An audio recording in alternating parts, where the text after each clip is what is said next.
Congress party నాయకుడిగా ఉన్నప్పుడు ప్రజలకు ఇచ్చినటువంటి వాగ్దానాలు అమలు చేయాలని, అలాగే కేంద్రంలో ఉండేటటువంటి బీజేపీ మోడీ ప్రభుత్వం ఉపాధి హామీ చట్టాన్ని నిర్వీర్యం చేసే కార్యక్రమానికి పూనుకుంటుంది కాబట్టి దానికి వ్యతిరేకంగా మన హక్కును మనం కాపాడుకోవడానికి ఆందోళన కార్యక్రమాన్ని మనం నిర్వహిస్తున్నాం. సంబంధించినటువంటి వాళ్ళు దేశవ్యాప్తంగా దాదాపు మనలాంటి పేదవాళ్ళని 30 కోట్ల మందికి పైగా ఈ పని చేస్తున్నటువంటి వాళ్ళు ఉన్నారు.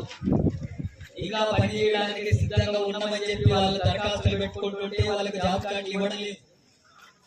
మేము పని చేస్తాం, పని కల్పించండి, మాకు కూడా కుటుంబాలు ఉన్నాయి కదా, మేము కూడా బతకాలి కదా, భార్య పిల్లలు బ్రతకాలి కదా, పిల్లలను చదివించాలి కదా, ఏదైనా అనారోగ్యం అయితే హాస్పిటల్ పోయి చూపించుకోవాలి కదా, మేము కూడా మనుషులమే కదా, మాకు కూడా కనీసం పని కల్పించాలి, పని కల్పించే డబ్బులు ఇవ్వండి అని చెప్పి మనం అడుగుతున్నాం.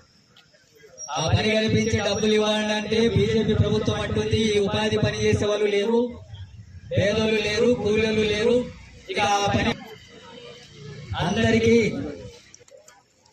సంవత్సరానికి 200 రోజులుగా పని కల్పించండి అని మనం అడుగుతున్నాం. వాళ్ళు 100 రోజులు కూడా పని కల్పించడం లేదు. కొన్ని ప్రాంతాల్లో 40-50 రోజులు మాత్రమే పని కల్పిస్తున్నారు. ఒక సంవత్సరం మొత్తంలో 100 రోజుల లోపల 40-50 రోజులే పని కల్పిస్తే సంవత్సరం అంతా ఎట్లా బతకాలా? ఆ వచ్చినటువంటి తక్కువ కూలీతో ఎట్లా బతకాలి, ఎట్లా కుటుంబాలు పోషించబడాలా? కనీసం ఇంగిత జ్ఞానం ఉండాలిగా కేంద్ర ప్రభుత్వానికి. వీళ్ళు కూడా మనిషే కదా, ఈ భూమిలోనే పుట్టారు కదా, వీళ్ళకు కూడా అన్ని సౌకర్యాలు ఉండాలి కదా. వాళ్ళు కూడా బతకాలంటే కనీసం పని కల్పించాలా, వేతనం ఇవ్వాలని ఉండాలి కదా. వాళ్ళు పని కల్పించడం లేదు. అందుకే మనం అడుగుతున్నాం 200 రోజులు పని కల్పించాలని చెప్పి అడుగుతున్నాం. అట్లాగే 200 రోజులు పని అంటే ఇక్కడ కలెక్టర్ ఆఫీస్ లో ఉండి ఉద్యోగాలు చేస్తున్నటువంటి ఏసీ గదులు కూర్చొని పని చేయడం కాదు మనం చేస్తున్నది. ఏదైనా పెద్ద షెడ్యూల్ వేసి అక్కడ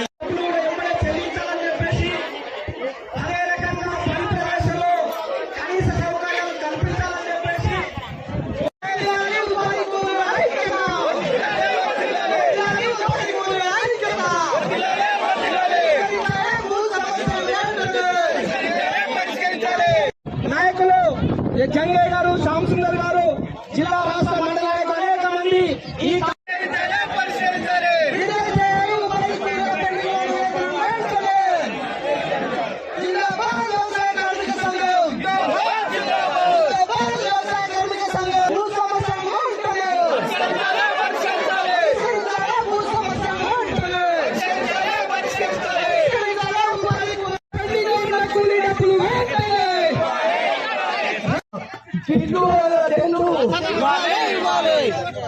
ఇవ్వాలి